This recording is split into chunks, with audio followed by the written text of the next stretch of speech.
वसुदेवसुतं देवं कंसचाणूरमर्दनं देवकी परमानन्दं कृष्णं वन्दे जगद्गुरुम्।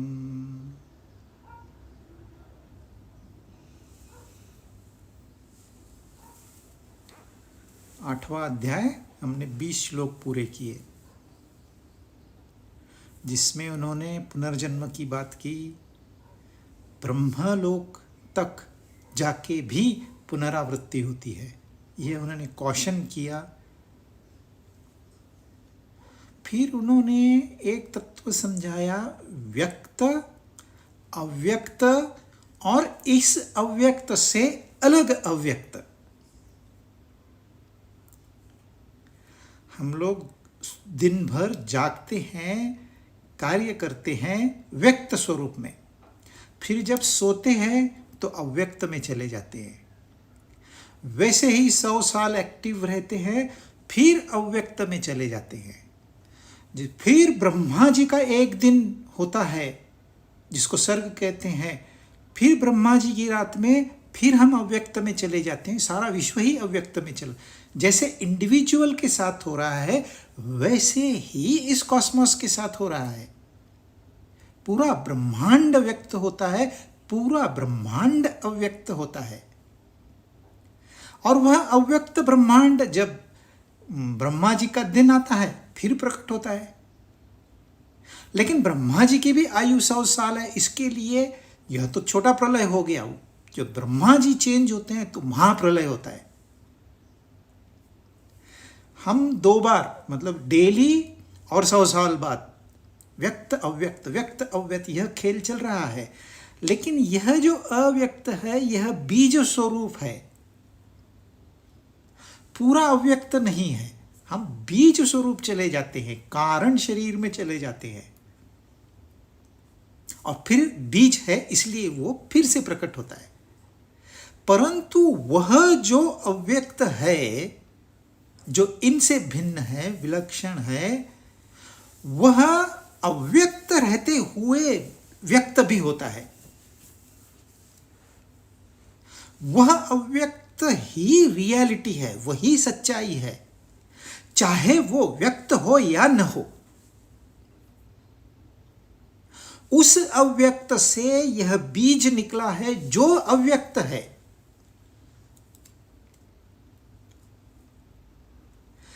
आगे चल के विचार आएगा, क्षर अक्षर उत्तम पुरुष।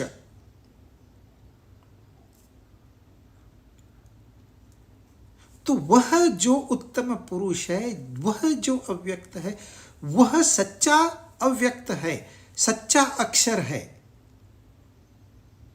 यह जो बीज में चला जाता है, इसलिए हमको लगता है ये अव्यक्त में चला गया। क्योंकि लोग सवाल पूछते हुए क्या हो गया, मरने के बाद क्या होता है? जो नींद में होता है वही मरने के बाद होता है। जो सुबह हम उठते हैं वही पैदा होने के बाद होता है। जो इंसान पैदा होता है उसको लगता है तो मैं तो यहाँ सदा के लिए हूँ। जैसे नॉर्मल इंसान होता है वैसे वो भी जीता है अपनी ज़िंदगी शुरू। उसको ये पता ही नहीं है कि मैं नहीं था और मैं पैदा हुआ। वो तो सोचता है मैं हूँ, क्योंकि वो अव्यक्त, जो तीसरा अव्यक्त वो तो है ना। तो अब उसकी फिर व्याख्या करते हैं 21वें श्लोक में, और इस अध्याय का नाम है अक्षर ब्रह्म योग। वह ब्रह्म जो अक्षर है, मतलब व्यक्त अव्यक्त के अलावा जो अव्यक्त है, वो उसके ऊपर हमारा फोकस होना चाहिए, ध्यान होना चाहिए। 21वां श्लोक, अव्यक्तोक्षर इत्युक्तः तमाहु परमां गतिं यं प्राप्य न निवर्तन्ते तद्धाम परमं मम। उसी अव्यक्त को अक्षर कहा गया है, वही परम गति है। हम सब की वही गति है, वही ध्येय है, हम चाहे जाने या न जाने। और उसी को प्राप्त होने के बाद कोई लौट कर नहीं आता। और वही मेरा यानी कि उस परमात्मा का परम धाम है। कौन? जो अव्यक्त है, जो अक्षर है, वह उसका परम धाम है। किसका परम धाम है? वही उसी अव्यक्त का। वह कैसा है? जहां जाने के बाद कोई लौट कर नहीं आता। अभी लौट कर नहीं, आप कहोगे जब लौट कर नहीं आना है तो क्या मतलब होगा? हमें तो ये दुनिया देखनी है ना, फिर हम लौट कर कैसे नहीं आएंगे? तो खत्म हो जाएगा सब। जी नहीं, सच्ची शुरुआत तो तभी होगी जब हम वहां पहुंचेंगे। अब तो ये शुरू नहीं है, ये तो हम अंधकार में हैं, हम कीचड़ में हैं, खाली हाथ पैर मार रहे हैं और कुछ हो नहीं रहा है। अब तक तो हमने शुरुआत भी नहीं की है। लौट कर नहीं आएगा का मतलब होता है फिर वह गलत राह पे नहीं जाएगा। एक गंवार जंगली आदमी बनियान पैजामे में रहता है, दाढ़ी बड़ी है, बाल मैले हैं, कभी नहाता है, कभी रास्ते में नदी आ गई खुद होके तो नहाएगा, नहीं तो अपना चल रहा है, लेकिन गाता बड़ा अच्छा है। किसी ने उसको सुन लिया और उसको शहर में ले आए, बंबई में, कि हम इसको स्टार बनाएंगे। फिर उसको नहलाया धुलाया, उसके बाल कटाए, शेविंग की, उसको अच्छे कपड़े पहनने को दिए, बाहर ले गए। उसको तो रास्ता, गाड़ियां, सिग्नल कुछ समझ में नहीं आता है, उसको सिखाया, मैनरिज्म सिखाया, खाना कैसे खाते हैं सिखाया। उसको तो खाना भी नहीं खाने को आता था, जंगलियों की तरह खाता, जानवर की तरह खाता था। ये सब सिखाने के बाद धीरे धीरे वो उसमें परिवर्तन आ गया। अब लोग उसको जानने लगे, उसका नाम हो गया। अब वो अपनी इज्जत, अपना स्टेटस, ये सब संभालने लग गया। फिर एक दिन उसका वो पुराना दोस्त जिसने उसको शहर में लाया था, उसको मिलने आता है और बोलता है रुक मैं नहा के आता हूँ। अरे नहा के क्या आता है, तू तो कितने दिन नहीं नहाता था, नहीं नहाया तो क्या फर्क पड़ेगा? नहीं नहीं नहीं, बाहर जाना है, मुझे नहाना पड़ेगा, शेविंग करनी पड़ेगी। अरे काहे की शेविंग करता है, तू तो कभी शेविंग की ही नहीं थी तूने। अच्छा कपड़े तो ढंग के पहनू, काहे के तू पैजामे में घूमने वाला, अब काहे के ढंग के कपड़े पहनता है, चल वापस जा। नहीं, अभी मैं इंसान हूं, उस जमाने में मैं तो जानवर था। अब ये कह रहा है लौट कर नहीं आएगा। लौट कर नहीं आएगा मतलब अपने गांव नहीं जाएगा, ऐसे नहीं, गांव जाएगा लेकिन जेंटलमैन बन के जाएगा। वहां नीचे बैठ के लोगों के साथ खाना खाएगा, उनसे मिक्स होगा, बातें करेगा, पुरानी यादें करेगा, परंतु उसके जहन में ये बात फिक्स है कि मैं जेंटलमैन हूं, मेरा स्टेटस है, लोग मुझे जानते हैं। वो गिरेगा नहीं। आप सोचिए, इतने बड़े बड़े ऋषि मुनि हो गए, कबीर हो गए, नानक हो गए, मीराबाई, तुलसीदास, आप सोच सकते हो कि ये गिरेंगे वापस कभी? समझो तुलसीदास जी आज अब पैदा हुए तो उनको जाना है कहीं दूर तो वो कार से जाएंगे। अगर उनको कोई जबरदस्ती डिस्कोथेक में लेके गया तो वहां भी जाएंगे, पर क्या वो गिरेंगे? उनको अच्युत कहते हैं, नेवर। क्योंकि उनके अंदर में वह ज्योत जागृत हो गई है, वह प्रकाश कायम है। अब वो अंधेरे में नहीं जाएंगे, अंधेरे में जाएंगे तो भी अपनी रोशनी लेके। अंधेरा दुनिया के लिए है, इनके लिए नहीं है। तो वो डिस्कोथेक में भी जाएंगे तो अपना अवेयरनेस कायम रखेंगे। कहते हैं विश्वामित्र, वो तो फिसल गए ना। विश्वामित्र के सामने कभी मेनका आएगी? आप कोशिश करके देखिए, दाढ़ी बढ़ाइए, तपस्या में बैठ जाइए, कोई मेनका आएगी आपके सामने? मेनका आई मतलब क्या? उसका कुछ तो प्रयोजन होगा। ये तो उन्होंने एक एग्जाम्पल क्रिएट कर लिया हमारे, ताकि हम लोग सीखें। कुछ सीखते ही नहीं है, इसलिए उन्होंने विश्वामित्र की बलि दी है। लेकिन कोई साधु संत के यहां कोई मेनका नहीं जाती, और जाएगी तो जाएगी। और किया क्या उन्होंने? संसार किया, फिर अपने तपस्या में लग गए। क्या किया? कौन से फिसल गए? थोड़े दिन गृहस्थाश्रम में गए, फिर वापस से अपना।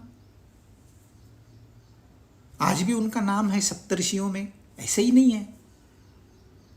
तो चाहे वे गृहस्थाश्रम में गए थोड़े समय के लिए, गिरे नहीं। तो लौट कर नहीं आएगा, मतलब जिस इंसान ने इतनी सारी तपस्या की है, रोज 4 घंटे 5 घंटे अभ्यास किया है, तब जाके थोड़ी बात समझ में आई है। और जब थोड़ी बात समझ में आएगी, वापस वो ना समझ बनेगा क्या? शारीरिक लेवल पे भी जिस इंसान को योगा प्राणायाम की लत लग गई है, वो आराम से नहीं रह सकता है। अरे 4 दिन मैं व्यायाम नहीं करूं, नहीं नहीं नहीं, ये नहीं होगा मेरे से। ऑफिस में तो बहुत अर्जेंट काम है, चलो ऑफिस को रखो, मैं आज तो अपना एक्सरसाइज करके ही जाऊंगा। फिर वो आलस में नहीं गिरेगा। फिजिकल लेवल पे, ये तो आध्यात्मिक लेवल पे हम बात कर रहे हैं। ये शरीर को नियंत्रण करना तो बहुत आसान है। हाँ, हम लोग नहीं कर सकते, वो बात अलग है। लेकिन उस ऊंचाई तक पहुंचने के बाद कोई नीचे नहीं गिरता है। लौट कर नहीं आएगा, मतलब आप शरीर के माध्यम से सोच रहे हो। यह शरीर लौट कर नहीं आएगा मतलब मर जाएगा, ऐसे नहीं है वो। हम अध्यात्म की बात कर रहे हैं। इस शरीर के ऊपर मन है, मन के ऊपर बुद्धि है, लेकिन इन सब का जो नियंता है, जो इनको शक्ति प्रदान करता है, जिनकी वजह से ये तीनों का एग्जिस्टेंस है, वो आत्मा है और वही परमात्मा है। ये जानने के बाद कौन अज्ञान में घुसेगा? कौन कीचड़ में जाके रहेगा? एक बार महलों में रहने के बाद कौन झोपड़पट्टी में रहेगा? तो इनका यह कहना है कि आप उस परम गति को जानो, वही परम धाम है। वहां यदि आपने अपना धाम कर लिया, मतलब उस कृष्ण भगवान के साथ में हम रह गए, उसके साथ ही जुड़ गए, तो हम फिर गिरेंगे नहीं। चाहे दुनिया कितनी भी गिराना चाहे, 100 अप्सराएं आ जाए, एक क्या।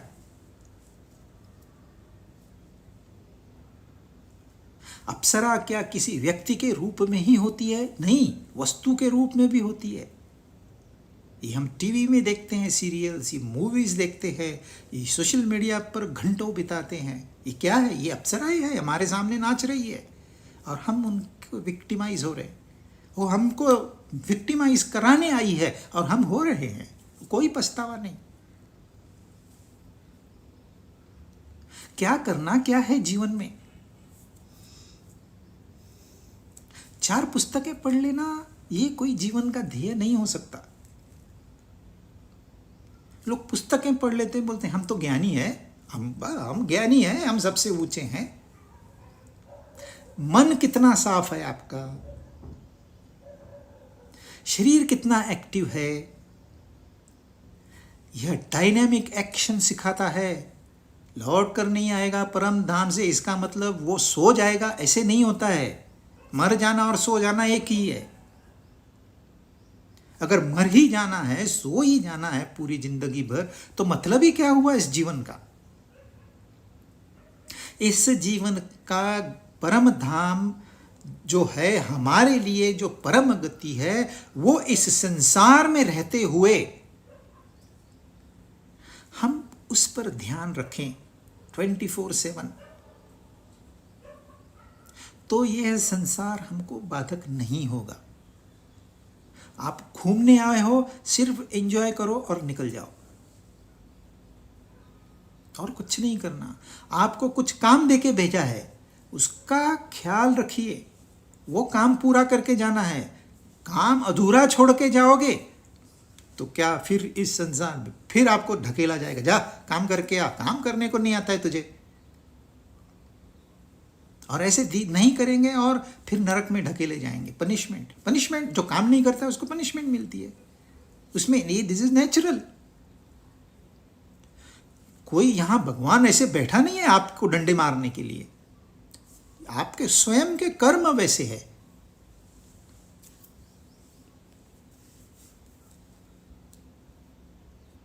तो वही परम धाम है, वही परम गति है, वही अव्यक्त, वही अक्षर को हमने जानना है।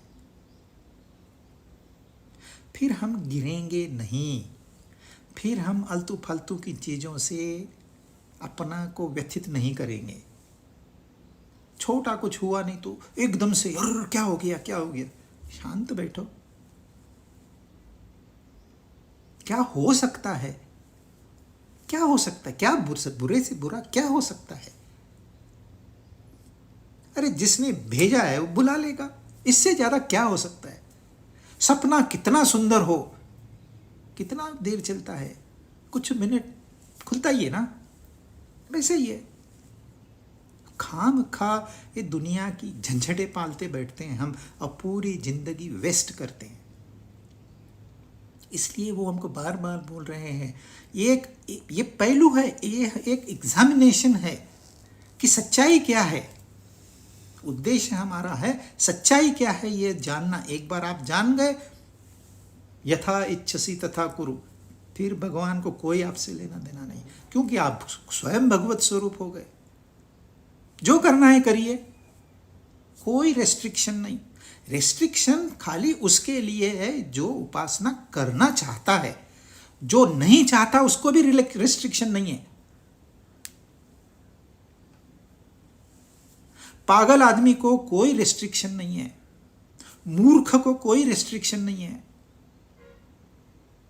प्राणियों को कोई रेस्ट्रिक्शन। कोई किसी को बोलते शेर को भगवत गीता सुनाएंगे। जो चाहता है मेरे दुख दूर हो उसके लिए है, दिल से चाहता है। जो नहीं चाहता मेरे दुख दूर हो उसके लिए नहीं है। आप और दुख भोगिए, जब तक आप दुखों से परेशान नहीं हो जाएंगे तब तक दुख भोगिए, क्योंकि ये दुख ही आपको एक दिन उनसे छुटकारा पाने के लिए उकसाएंगे। और बड़े दुख भोगिए। दुख भी हमारे मित्र ही है।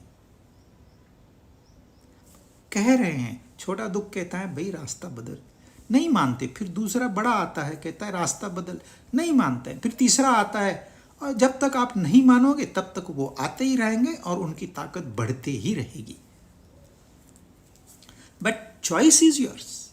उन्होंने बता दिया, वो अव्यक्त है, सामने दिखाई नहीं देगा। कोई कहेगा मैंने भगवान के दर्शन किए हैं इन आंखों से, वो झूठ बोल रहा है।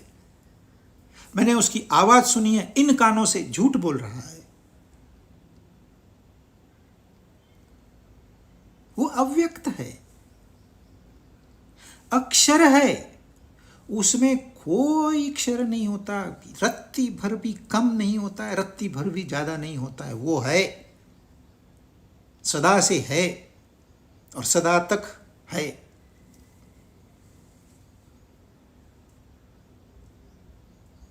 और उसी को हमने जानना है, उसी को प्राप्त होने करना है, और उस प्राप्ति के बाद यू आर रिलीव्ड, आप मुक्त हो गए। आप पूर्णपणे अपने ऊपर अवलंबित है और किसी के ऊपर नहीं। आपकी खुशी में न कोई दूसरा इजाफा कर सकता है, न कोई नुकसान कर सकता है। दूसरे की कोई ताकत ही नहीं है।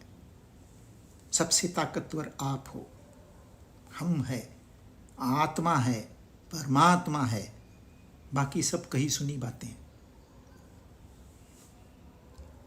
22 पुरुष सपर पार्थ भक्त्या लभ्यस्त्वनन्यया यस्यांतस्तानि भूतानि येन सर्वमिदं ततम्।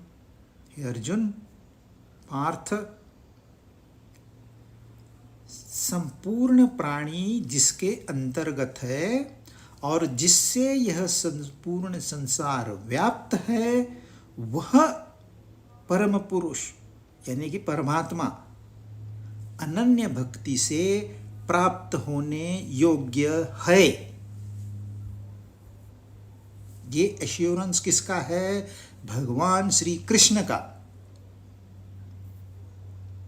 मैं सिर्फ यहां जो लिखा है वह बता रहा हूं।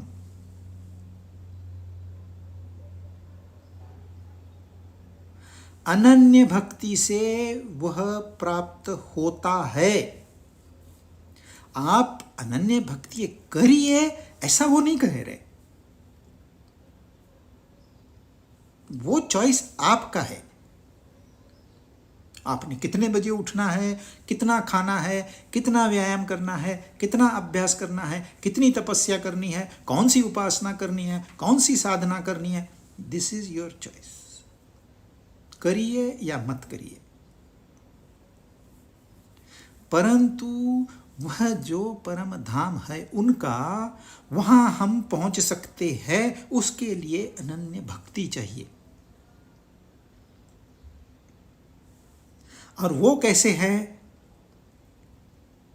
वो सब में है और सब उनमें है।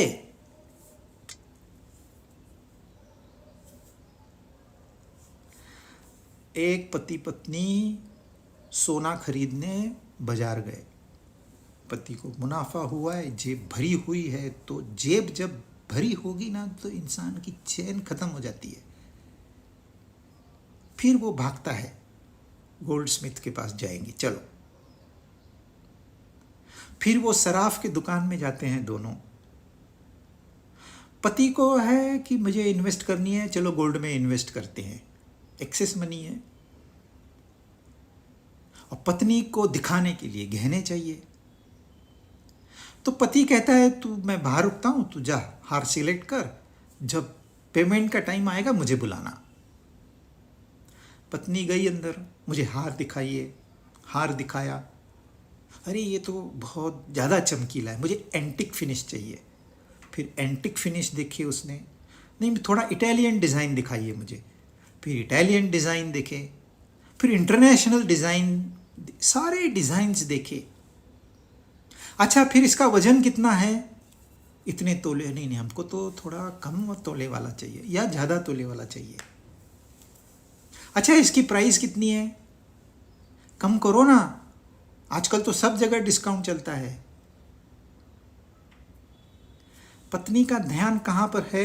रंग रूप, उसकी कीमत कितनी है, उसका वजन कितना है, ये टूटेगा कि नहीं टूटेगा, ये चलेगा कि नहीं चलेगा, लोग मेरी तारीफ करेंगे कि नहीं करेंगे, मेरे ऊपर सूट होता है कि नहीं होता है। कहाँ ध्यान है उसका? और पति का ध्यान कहाँ है? उसको 100 ग्राम सोना लेना है, पत्नी को जो लेना है लेने दीजिए, उसको सोना लेना है। पति का ध्यान कहाँ पर है? सोने पे। और पत्नी का ध्यान कहाँ पर है? हार पे, रंग रूप पे। अगर वह हार में जो सोना है वह इस पत्नी से बात करेगा तो कैसे बात करेगा? मैं सोना हूं, मैं ही इसमें व्याप्त हूं, इसको आप तोड़ मरोड़ दो तो भी मैं नहीं मरूंगा। मैं हूं, मैं था, मैं हूं और मैं रहूंगा। मैं ही हार बनता हूं, मैं ही कंगन बनता हूं, मैं ही बाली बनता हूं, मैं ही नथनी बनता हूं। सब में मैं व्याप्त हूं और सब मुझ में ही व्याप्त है। हमारा ध्यान उस पत्नी जैसा है। हमको रंग रूप चाहिए, हमको तारीफ सुननी है। आपको पता है झूठी तारीफ करना गुनाह है, गुनाह। लेकिन लोग, हाँ, बड़े बड़े स्वामी लोग बच्चों की तारीफ करके उनको फुसलाते हैं। अच्छे काम पे लगाएंगे तो भी ठीक है, परंतु ये कान चुप बैठे तब ना। हमको स्वाद चाहिए, हमको अच्छे अच्छे स्पर्श चाहिए। सूंघना कितनी बड़ी इंडस्ट्री है सेंट की, बिलियंस ऑफ डॉलर्स।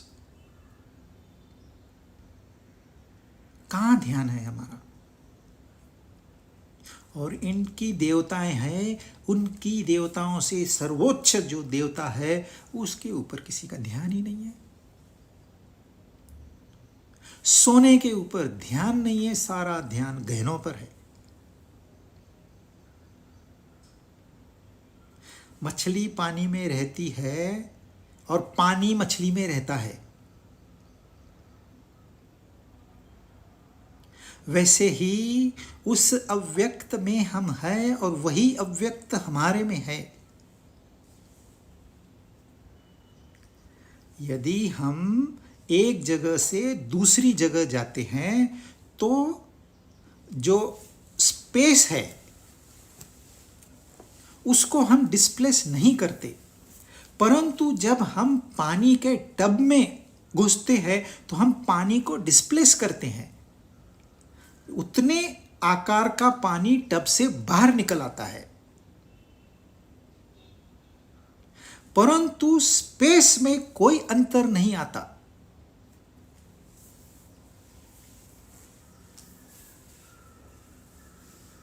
क्योंकि स्पेस सिर्फ बाहर नहीं है, स्पेस अंदर भी है। वो इतनी सूक्ष्म है कि कठिन से कठिन वस्तु में भी आकाश होता है।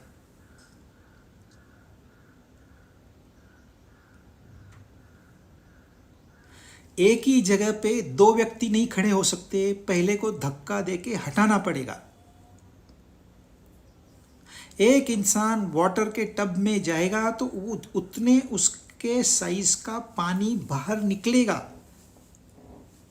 पानी उसके शरीर से आर पार नहीं जाएगा, लेकिन हम स्पंज डालेंगे तो स्पंज के अंदर से पानी जाएगा, क्योंकि स्पंज स्थूल है, पानी सूक्ष्म है। परंतु यह शरीर स्थूल है, वो सूक्ष्म है, उसमें पानी जाने का रास्ता है स्पंज में, और पानी स्थूल है। लेकिन यहां हमारा शरीर स्थूल है और आकाश सूक्ष्म है, तो यह आकाश आर पार चला जाता है। हम सब के अंदर आकाश भरा पड़ा है और हमारा स्थान इसी आकाश में है। हम आकाश में ही रहते हैं। जैसे मछलियां पानी में रहती है और पानी मछली में रहता है, क्योंकि वो ब्रीदिंग पानी से करती है। मछलियां जो उनको ऑक्सीजन चाहिए वो पानी से निकाल लेती है, तो उसके अंदर में भी पानी है, बाहर में भी पानी है। हे अर्जुन, जिसके अंदर अंतर्गत यह संपूर्ण संसार व्याप्त है और संपूर्ण प्राणी जिसके अंदर है, वह परम पुरुष है, वह परमात्मा है, वह ब्रह्म है। शब्द अनेक है, आपको जो पसंद है लीजिए। निर्गुण हो या सगुण हो, वहीं जाना है। मार्ग आपका सही है, स्टेजेस दो चार ज्यादा है। तो जो सब में व्याप्त है और जिसमें सब व्याप्त है, इस कपड़े में कॉटन व्याप्त है, लेकिन दूसरा जो कपड़ा है उसमें भी कॉटन व्याप्त है, और तीसरा उसमें भी कॉटन व्याप्त है। रंग रूप बदलते हैं, वह तत्व नहीं बदलता। हम सारे भिन्न भिन्न इसलिए है क्योंकि एक ही तत्व जब पंच महाभूत बन के उसका परमिटेशन कॉम्बिनेशन करता है तो अनेकता निर्माण होती है, परंतु अनेकता है नहीं। मूल तत्व वही है, उसमें कोई फर्क नहीं पड़ता। वो पुरुष है, स्त्री है कि दोनों के बीच वाला है, कोई उसको लागू ही नहीं है ये सारी बातें। वो गुणातीत है, गुण कैसे लगाओगे आप उसको?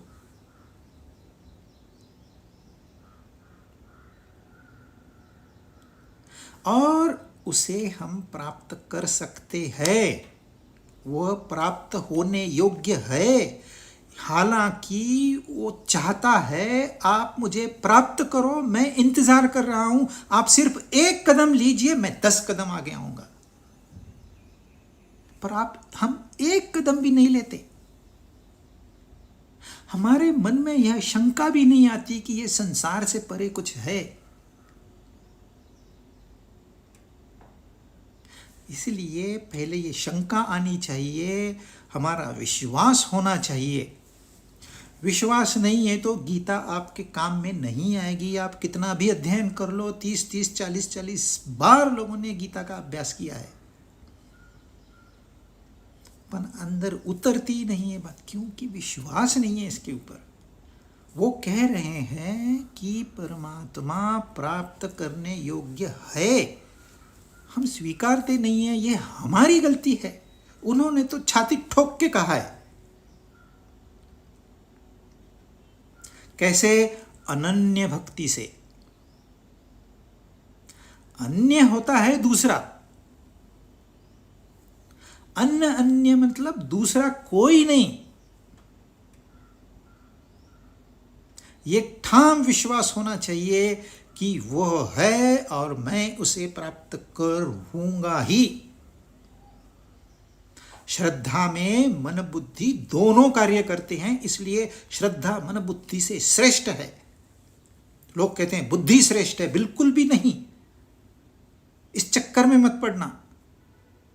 बुद्धि भी माइक है। बुद्धि क्यों आपको परमात्मा के पास लेके जाएगी? जब उसने संसार बनाया है, जिसने संसार बनाया है वो संसार को क्यों ठुकराएगी?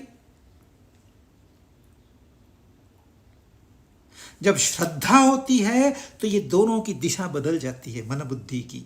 इसलिए वो हमेशा कहते हैं मयि अर्पित मनोबुद्धि, और वो है अनन्य भक्ति। हम जो संसार में भक्ति अभी देख रहे हैं आज के दिनों में, इक्का दुक्का छोड़ के, अनन्य भक्ति नहीं है। दाढ़ी बढ़ाने से कोई भक्त नहीं होता है, हार पहनने से कोई भक्त नहीं होता है, मंदिरों में जाने से कोई भक्त नहीं होता है, अगरबत्तियां जलाओ, कुछ भी करो, उससे कोई भक्त नहीं होता है। अनन्य भक्त कहलाएगा। गिरुए कपड़े पहनेंगे, भक्त कहलाएगा, साधु कहलाएगा। साधु है कि नहीं है, ये तो उसके अंदर के विचार डिसाइड करेंगे। कई साधुओं ने कुकर्म भी किए हैं। कई साधुओं को समझ में ही नहीं आता है मैं सही राह पे हूं या गलत राह पे हूं, बस ब्लाइंडली फॉलो करते रहते हैं। परंतु भक्ति इस हमारे भारतवर्ष में इतना महत्वपूर्ण कार्य किया है, इतना महत्वपूर्ण कार्य न इस दुनिया में कभी हुआ है और शायद फिर कभी होगा। एक भक्ति की लहर चली थी। इस धर्म को, सनातन धर्म को हमेशा गिरता है उठता है, गिरता है उठता है। क्योंकि जब इंसान कॉम्प्लेसेंट हो जाता है, अरे अब मैं जानता हूं, तो वो गिरता है। फिर से वो सुजाग हो जाता है, परिस्थितियां उसको झंझोड़ देती है, फिर जागरूक हो जाता है, फिर वही ज्ञान को उजागर करता है। तो धर्म का नाश हुआ था। तो करीबन 8th सेंचुरी में शंकराचार्य, जो कि एक बच्चा था, 8 साल में सन्यास लिया, 16 साल में सारा अभ्यास पूर्ण किया, 16 से 32 साल में सब कार्य किया, 4 मठ स्थापन किए, पूरे भारत भ्रमण किया 2 बार। और कोई गाड़ी पे, प्लेन, हेलीकॉप्टर नहीं था उस समय, ज़्यादा से ज़्यादा बुलेट कार्ट या पैदल। फिर उसके बाद में उनको कहते हैं अद्वैत वेदांत के प्रवर्तक है, लेकिन वो द्वैत के भी प्रवर्तक है। वो स्वयं भक्त थे, वो स्वयं क्रियाशील थे, सो के नहीं बैठे अब मुझे ज्ञान हो गया, अभी चलो मेरा काम हो गया, मैं सो जाता हूं। Dynamic action. आप सोचिए, प्रचार के लिए पूरा भारत भ्रमण, और ऐसे नहीं कि चलते जा रहे हैं बस ट्रेकिंग के जैसे, अंधे जैसे, नहीं। वो गांव गांव जाएंगे, शास्त्रार्थ करेंगे, लोगों को समझाएंगे, क्योंकि उनके मन में लोगों के प्रति इतना प्रेम भरा हुआ था, शायद ही किसी संत के मन में था। वो सिर्फ बुद्धि मार्गी नहीं थे, मन मार्गी भी थे, शरीर मार्गी भी थे। कर्म, भक्ति और ज्ञान का संगम था। और फिर उसी थ्योरी को भक्ति के रूप में प्रकट किया गया। और यह भक्ति मूवमेंट, यह भक्ति की लहर साउथ से जो शुरू हुई, नॉर्थ को उसने पूरा का पूरा कवर कर दिया, यहां तक कि इस्लाम को भी कवर कर दिया। आज भी आप सूफी संतों को सुनिए, कितना ज्ञान भरा पड़ा है उनकी कव्वालियों में। उनके भाषण कितने कानों को इतना आराम देने वाले हैं। यह भक्ति मूवमेंट है। और इसी भक्ति मूवमेंट की वजह से बड़े बड़े संत जो इसके पहले भी पैदा नहीं हुए थे, वेदों के रचयिता और फिर महाभारत के रचयिता व्यास भगवान, वो तो बहुत पुरानी बात हो गई, वह जमाना अलग था। उसके बाद में इतने संत नहीं पैदा हुए इस धरती पर जितने उस दौर में हुए।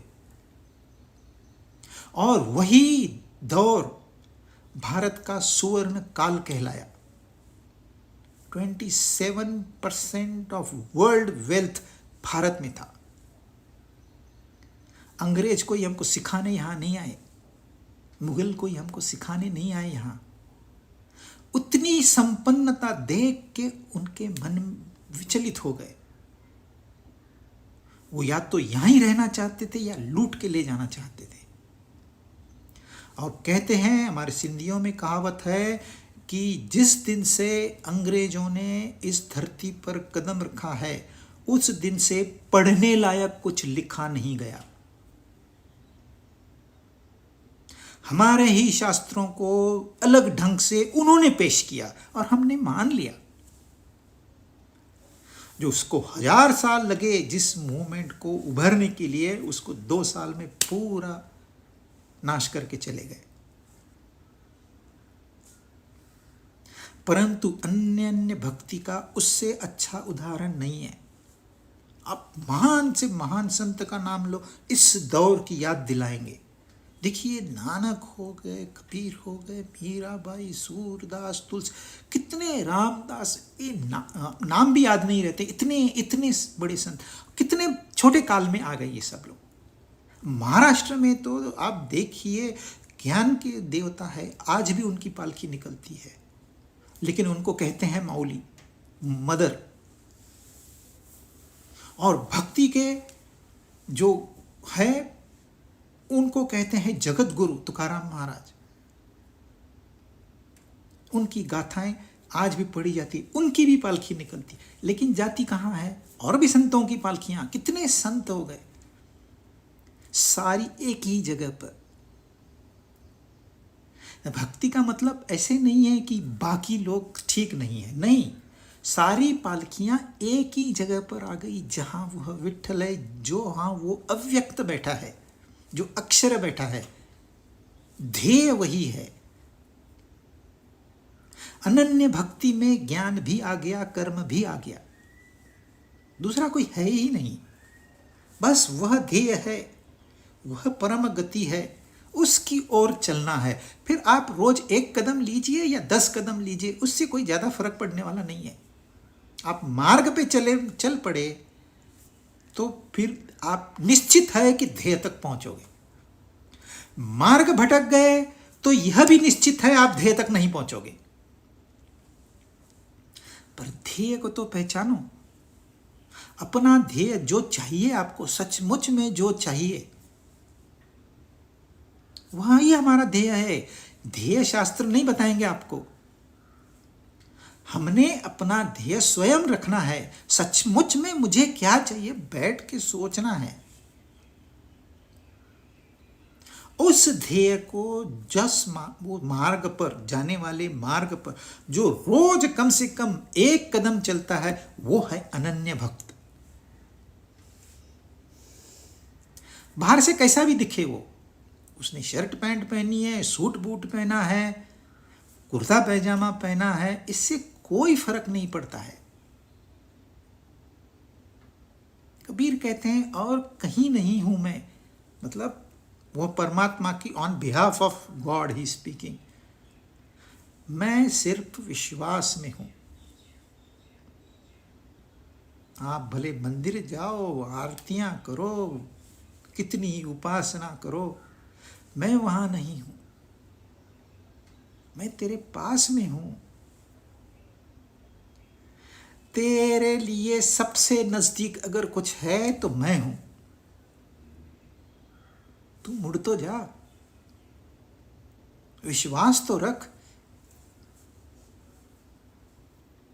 एक बार हमने ठान ली कि उस दिशा में जाना है, स्पीड डजंट मैटर, 3 साल लगेंगे या 30 साल लगेंगे, डजंट मैटर, क्योंकि आप एक कदम चलोगे आपको सुकून मिलेगा, आप 2 कदम चलोगे दुगुना सुकून मिलेगा, 10 कदम चलोगे 10 गुना सुकून मिलेगा। और आपको चाहिए क्या? भोजन करने के बाद जो तृप्ति मिलती है, वह भोजन साउथ इंडियन है कि नॉर्थ इंडियन है कि इटालियन है कि मैक्सिकन है, इससे क्या फर्क पड़ता है? वह तृप्ति एक बार आपने टेस्ट कर ली तो अपने आप दौड़ने लगता है। वो कहते हैं जिसके पैर नहीं होते वो भी दौड़ने लगता है, गूंगा भी गाने लगता है। एक बार टेस्ट तो करिए, एक्सपेरिमेंट तो करिए, थोड़ा समय तो दीजिए। 100 साल की उम्र है, चंद साल नहीं स्पेयर कर सकते, रोज 2-3 घंटे नहीं स्पेयर कर सकते, फिर इंसान जीवन का क्या मतलब हुआ? We are living as good as other animals.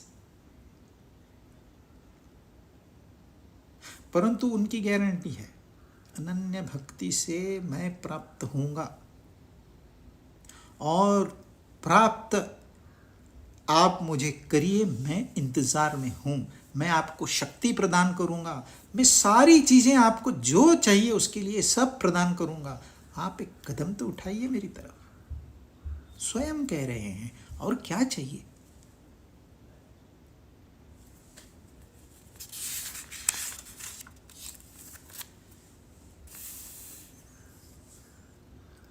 अब देखिए, 3 प्रकार के लोग होते हैं।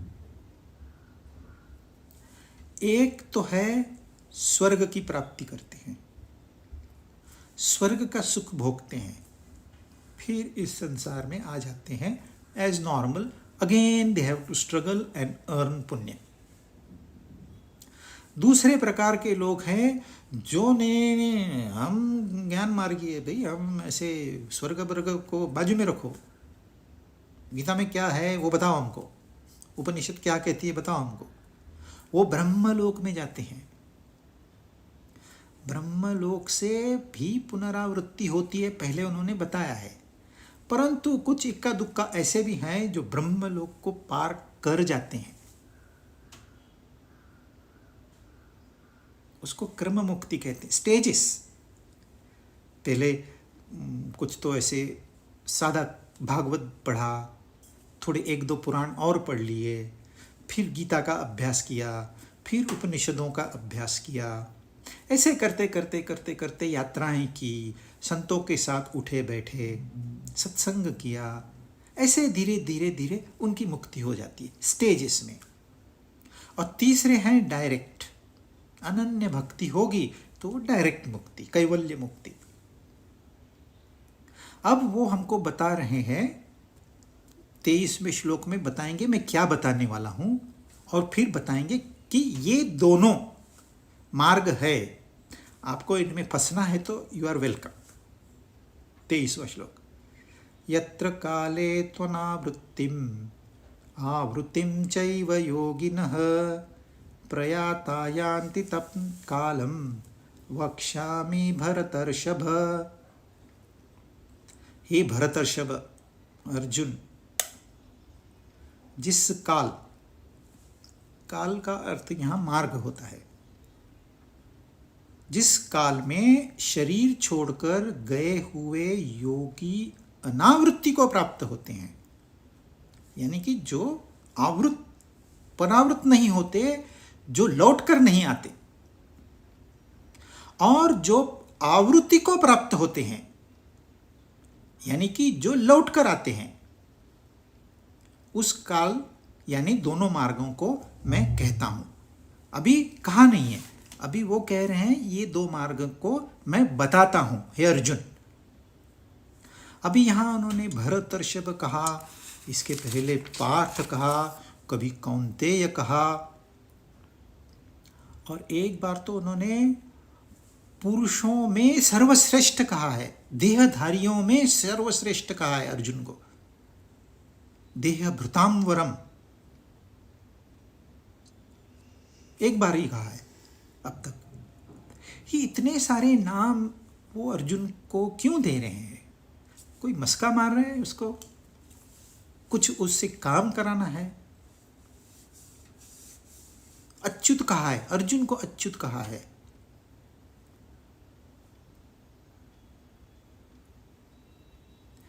तो यह एक तरीका है एक चार्जअप करने का। यह ज्ञान इतने आसानी से नहीं दिया जाता, और लिया जाना तो बहुत मुश्किल है, इसलिए जागरूक करना पड़ता है। और भगवत गीता की खूबी ये है कि हर जगह पे उस नाम का एप्लीकेशन है। जैसे जब पार्थ कहते हैं पृथा, यानी कि मदर सन, उसको याद दिलाते हैं तू किसका पुत्र है। पांडव कहते हैं तो पिताजी की याद दिलाते हैं, क्योंकि ये पवित्र आत्माएं थी। पांडव का अर्थ होता है अच्छे लोग।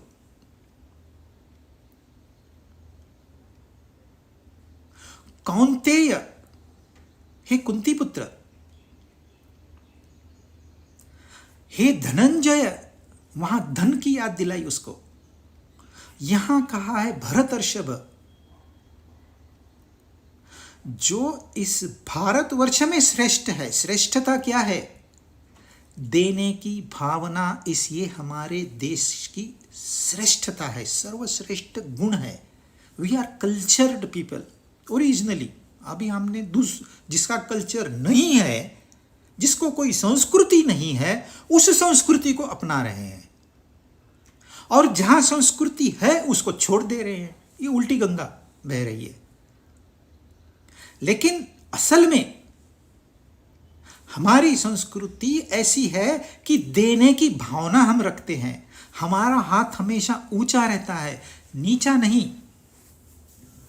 जहां संस्कृति नहीं होती है वहां नीचा हाथ होता है। बिलियनर्स होगा ना तो भी कहेगा मुझे दीजिए और दीजिए, यह कॉन्ट्रैक्ट मुझे मिलना चाहिए, दूसरे को नहीं मिलना चाहिए। पूरा भारत खरीदने की ताकत रखने वाला इंसान कहता है मुझे और चाहिए। और यहां हमारी संस्कृति है देने की भावना। इसको याद करा रहे हैं कि भाई तुझे क्या करना है, कहां ध्यान है तेरा, जरा यहां ध्यान दे। तू भरत ऋषभ है, तू पृथा नंदन है, पृथ्वी का नंदन है। जैसे कृष्ण यशोदा नंदन थे, वैसे यह पृथ्वी का आनंद वाला है, मतलब श्रेष्ठ है। देहधारियों में श्रेष्ठ कहा है उसको, कितना चढ़ावा है। कबीर साहब कहते हैं, कहते कबीर सुनो भाई साधु। किसको कह रहे हैं? जो ऑडियंस है, अनपढ़ गंवार लोग सामने बैठे हैं, उनको साधु कह रहे हैं।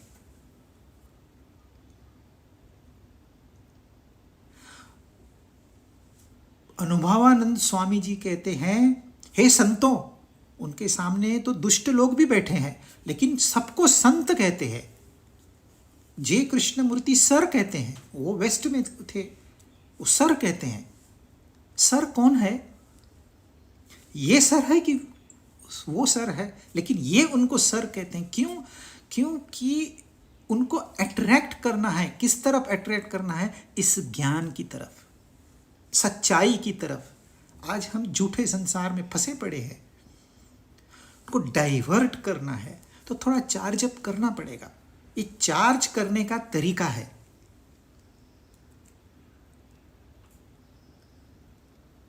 यत्र काले, यत्र जो काल मतलब जो मार्ग, जिस मार्ग पे आप चलने वाले हो उसमें आप वापस चले आओगे। जैसे कि स्वर्ग मार्ग, जैसे स्वर्ग में जाने के बाद गारंटेड इंसान वापस आ जाता। देखिए, आपने बहुत मेहनत की है, बहुत दान धर्म किया है, लोगों को बहुत अच्छी ट्रीटमेंट दी है, आपके पास धन संपत्ति है, परिवार है, लड़के बड़े हुए हैं, सारा बिजनेस वो संभाल रहे हैं, आप कौन सी जिंदगी जियोगे? लड़के कहते हैं पापा आप घर में बैठ के भजन सुनिए, कीर्तन करिए, दान धर्म करिए, सत्संग कराइए, हम आपको सपोर्ट करेंगे फुल। और नौकर चाकर है, घर के सदस्य है, सारे रिस्पेक्ट कर रहे हैं, तो आप कहाँ पर हो? आप स्वर्ग में हो। लेकिन एक छोटा सा प्रलय, जैसे वो वक्त सिनेमा में हुआ था, एक छोटा सा प्रलय फिर आपको फेंक देगा जमीन पे। स्वर्ग से direct you are thrown out. क्यों? योर पुण्याज आर ओवर। स्टॉक खत्म हो गया आपके पुण्यों का। आपने पुण्य कमाए, अच्छा काम किया, तो जो स्वर्ग में जाते हैं उनको वापस आना ही पड़ता है, बहाना कोई भी हो। अर्थक्वेक है कि सुनामी है, इससे कोई फर्क नहीं पड़ता है। स्वर्ग में जाने वाला फिर मृत्यु लोक में आएगा, यह निश्चित है। और जो क्रम मुक्ति से जाते हैं फिर कंसिस्टेंसी मेंटेन करते हैं। नहीं नहीं नहीं, मेरा ध्येय खोपड़ी में बैठा हुआ है, उसको मैं छोड़ूंगा ही नहीं। ऐसे नहीं कि मैंने पुस्तक पढ़ ली है, मैंने जैसे कृष्ण कहते हैं वैसे मैं कह सकता हूं अभी। नहीं, उनका ध्येय वो है ही नहीं। उनका ध्येय तो वो है जो परम धाम है, उसमें प्रवेश करना है मुझे। गोलोक जाना है और कहीं नहीं, दूसरा लोक मुझे नहीं चाहिए। आप ये स्वर्ग लोक और इंद्र लोक और पितृलोक अपने पास रखिए, मुझे नहीं चाहिए। ब्रह्मलोक भी आप अपने लिए रखिए, मुझे नहीं चाहिए। हाँ, इस मार्ग से मैं जाऊंगा, क्रम क्रम से जाऊंगा, धीरे धीरे जाऊंगा, लेकिन मैं ध्येय में नहीं भूलूंगा। तो ये दो मार्ग क्या है वो आगे के 2 श्लोकों में बताएंगे। 24वां श्लोक। अब इसमें जो शब्द है ये प्रकाश दर्शाते हैं। अग्नि ज्योतिरः शुक्लः षण्मासा उत्तरायणम् तत्र प्रयाता गच्छन्ति ब्रह्म ब्रह्मविदो जनाः। आकाश स्वरूप, अग्नि स्वरूप, या हम अग्नि की देवता कह सकते हैं। अह यानी कि दिन, दिन की देवता भी होती है। हमारे यहाँ हर चीज की देवता होती है। शुक्ल पक्ष, शुक्ल पक्ष कब होता है? जब चांद की रोशनी रोज बढ़ती है तो उसको शुक्ल पक्ष कहते हैं।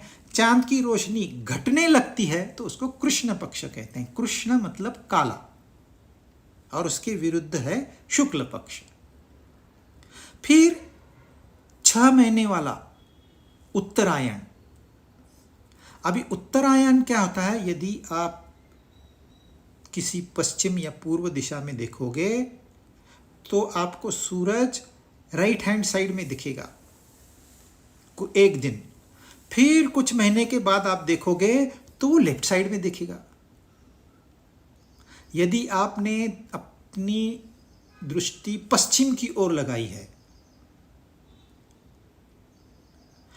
तो आपको सूरज राइट साइड में दिखेगा एक बार, और एक बार लेफ्ट साइड में दिखेगा।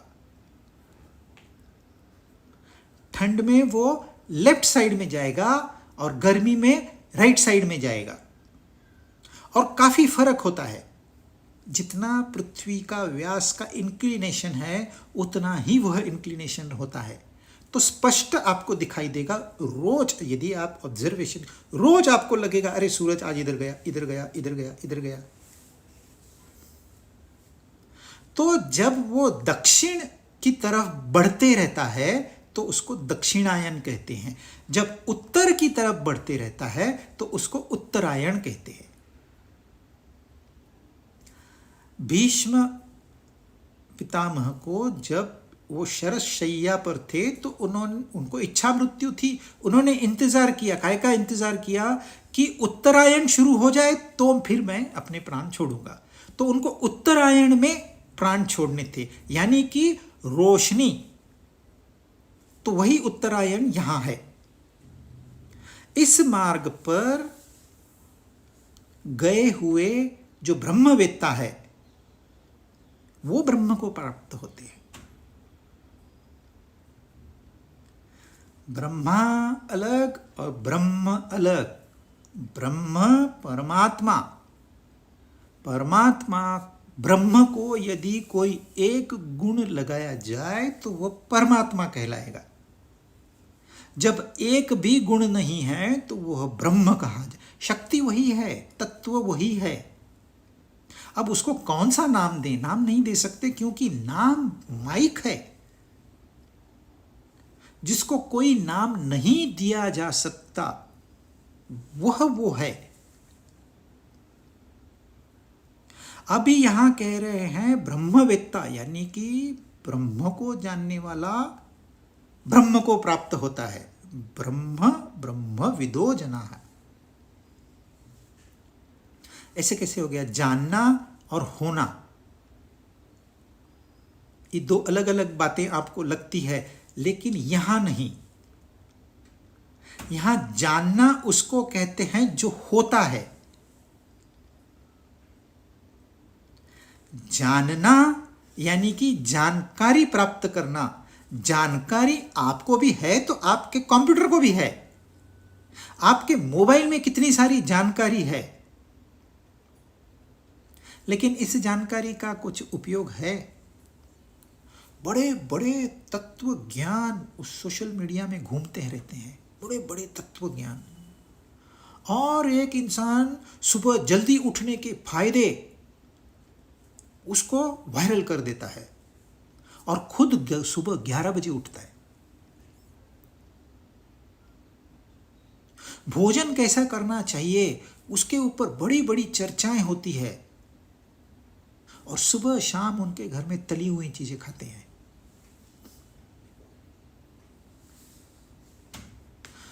तो कुछ गड़बड़ है।